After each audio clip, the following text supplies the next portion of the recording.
కొమరంభీం ఆసిఫాబాద్ జిల్లా సిర్పుట్టి మండల కేంద్రంలోని మందకృష్ణ మాదిక ఆదేశాల మేరకు అర్హులైన ప్రతి ఒక్కరికి నూతన పెన్షన్లు మంజూరు చేయాలని, ప్రస్తుత పెన్షన్లు లబ్ధిదారులకు పెన్షన్ పెంచాలని వృద్ధులు, వితంతులకు, వికలాంగులతో కలిసి మేజర్ గ్రామ పంచాయతీ కార్యాలయం చేరుకొని నిరసన వ్యక్తం చేశారు. మండల విహెచ్పిఎస్ ఇన్ఛార్జ్ మొహమ్మద్ ఇస్మాయిల్, ఎంఆర్పిఎస్ రాష్ట్ర కార్యదర్శి సుదర్శన్ మాదిగ ఆధ్వర్యంలో ఈవో తిరుపతికి వినతి పత్రం సమర్పించారు.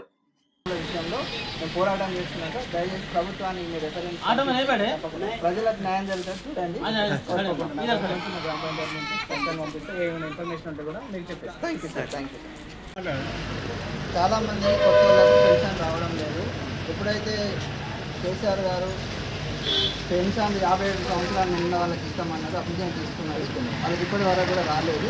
కాంగ్రెస్ గవర్నమెంట్ కలిసిన కాడికి వెళ్ళి ఇప్పటి వరకు ఒకరికి కూడా కొత్త వాళ్ళ పెన్షన్ లేదు. ఆ కొత్త వాళ్ళ పెన్షన్ రావాలని 2000 ఇస్తున్న పెన్షన్ 4000 పెంచాలని, అదే వికలాంగులకు 4000 ఇస్తున్నటువంటి పెన్షన్ 6000 పెంచాలని వృద్ధుల వికలాంగుల విషయంలో పోరాటం చేస్తున్నాం సార్. దయచేసి ప్రభుత్వాన్ని మీరు ప్రజలకు న్యాయం జరిగేది చూడండి.